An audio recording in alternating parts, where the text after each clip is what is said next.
Assalamualaikum anak-anak. Kali ini kita akan belajar IPA kelas 5 tema 4 tentang organ peredaran darah manusia.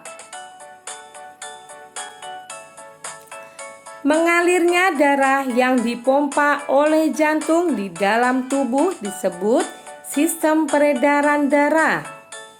Sistem peredaran darah manusia tersusun atas jantung, pembuluh darah, dan darah. Jantung berfungsi untuk memompa darah. Jantung terbagi dalam 4 ruang, yaitu serambi kanan, serambi kiri, bilik kanan, dan bilik kiri. Serambi kanan berfungsi mengalirkan darah yang kaya karbon dioksida dari seluruh tubuh ke bilik kanan. Serambi kiri berfungsi mengalirkan darah yang kaya oksigen dari paru-paru ke bilik kiri. Bilik kanan berfungsi memompa darah yang kaya karbon dioksida ke paru-paru, dan bilik kiri berfungsi memompa darah yang kaya oksigen ke seluruh tubuh. Berikutnya tentang pembuluh darah. Berfungsi untuk menyalurkan darah. Pembuluh darah terdiri dari 3 jenis, antara lain yang pertama arteri atau nadi, yaitu pembuluh yang dialiri darah dari jantung ke seluruh tubuh dan paru-paru. Kedua, kapiler, yaitu pembuluh yang dialiri darah dari sel-sel tubuh. Ketiga, vena atau balik, yaitu pembuluh yang dialiri darah dari seluruh tubuh dan paru-paru menuju ke jantung. Perbedaan pembuluh darah arteri dan vena antara lain: pada arteri terletak di bagian dalam tubuh, sedangkan vena terletak dekat permukaan tubuh yang tampak kebiru-biruan. Pada arteri, dinding pembuluh tebal, kuat, dan elastis, sedangkan vena, dinding pembuluh tipis dan tidak elastis. Pada arteri, aliran darah berasal dari jantung, sedangkan vena, aliran darah menuju jantung. Pada arteri, denyut terasa seirama dengan denyut jantung, sedangkan vena, denyut tidak terasa. Dan pada arteri, jika terluka darah akan memancar, sedangkan vena, jika terluka darah tidak memancar.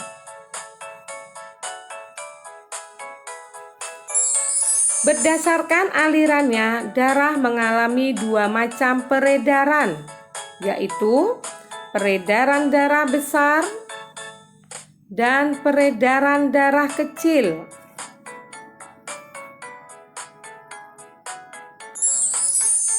Peredaran darah besar yaitu peredaran darah yang mengalir dari jantung ke seluruh tubuh lalu kembali ke jantung.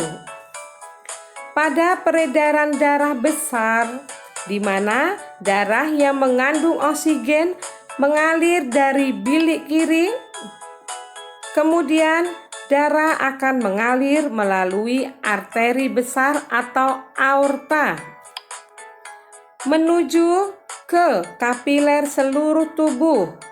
Di pembuluh kapiler terjadi pertukaran darah yang mengandung oksigen dengan karbon dioksida menuju vena atas dan bawah, darah mengandung karbon dioksida dan menuju ke serambi kanan.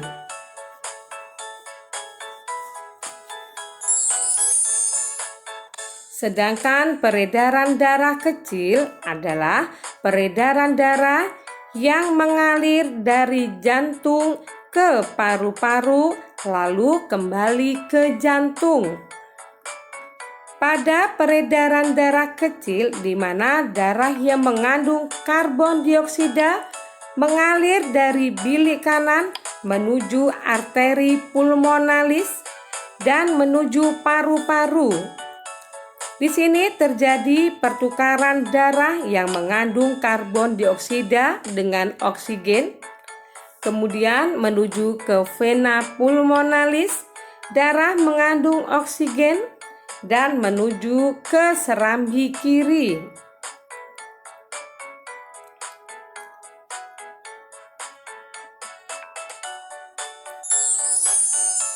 Berikutnya tentang darah. Darah tersusun dari plasma darah dan sel-sel darah. Plasma darah tersusun dari air dan zat-zat terlarut. Sedangkan sel-sel darah terdiri atas sel darah merah atau eritrosit, sel darah putih atau leukosit, dan keping darah atau trombosit.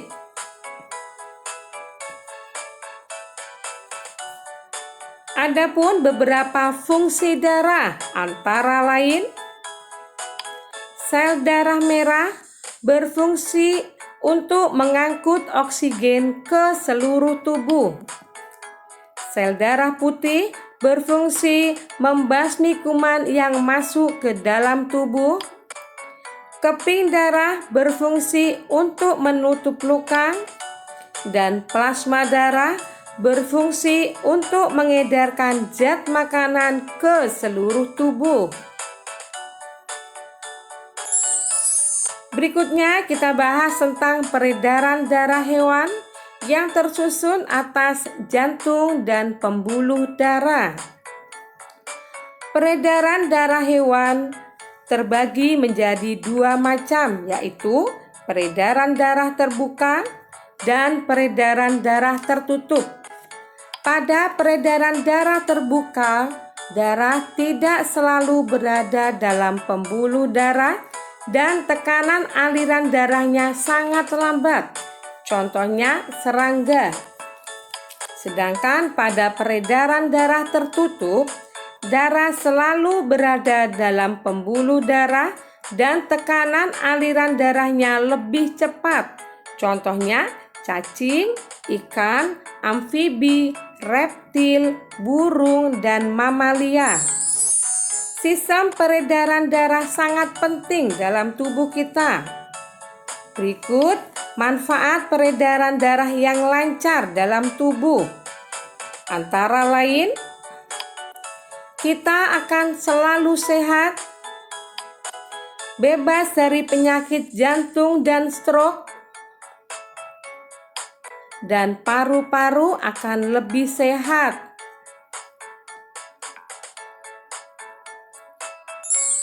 Beberapa gangguan kesehatan pada jantung dan pembuluh darah manusia.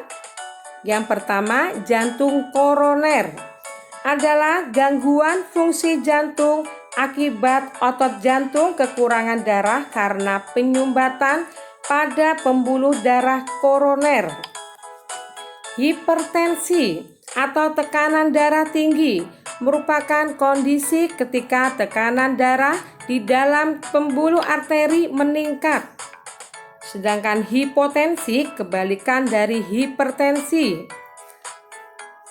Hipotensi merupakan kondisi ketika tekanan darah di dalam pembuluh arteri menurun, dan varises merupakan benjolan pada kulit berwarna keunguan yang disebabkan oleh adanya gangguan pada pembuluh darah vena. Gangguan kesehatan pada darah dapat disebabkan karena faktor keturunan dan non-keturunan. Karena faktor non-keturunan, contohnya anemia, merupakan suatu keadaan yang menggambarkan kadar hemoglobin dalam darah kurang dari normal.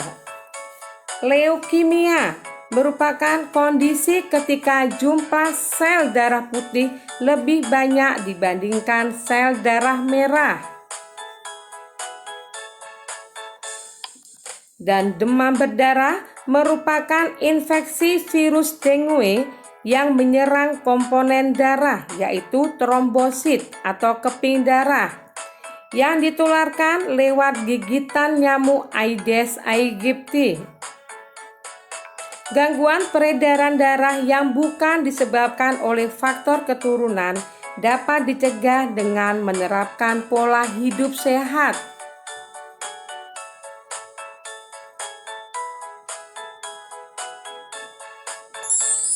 Sedangkan gangguan kesehatan pada darah manusia karena faktor keturunan yaitu hemofilia, di mana darah tidak membeku secara normal karena kekurangan protein untuk pembekuan darah. Penderita hemofilia akan mengalami pendarahan lebih lama dibandingkan orang normal saat luka. Talasemia adalah kelainan pada darah yang tidak dapat memproduksi cukup hemoglobin.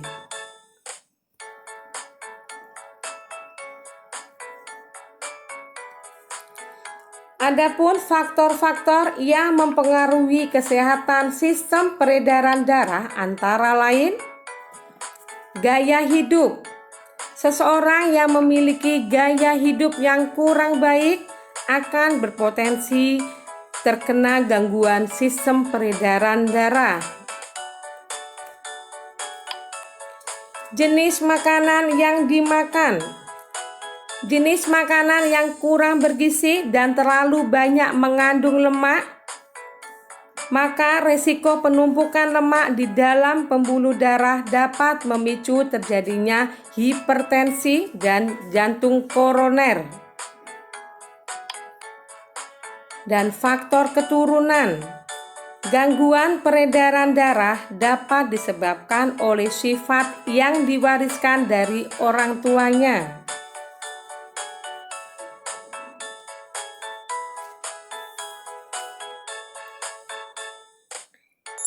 Yang terakhir, cara menjaga kesehatan organ peredaran darah, yaitu beristirahat yang cukup, makan makanan bergizi seimbang, dan berolahraga secara teratur. Demikian anak-anak penjelasan tentang organ peredaran darah. Semoga bermanfaat dan tetap semangat ya. Wassalamualaikum warahmatullahi wabarakatuh.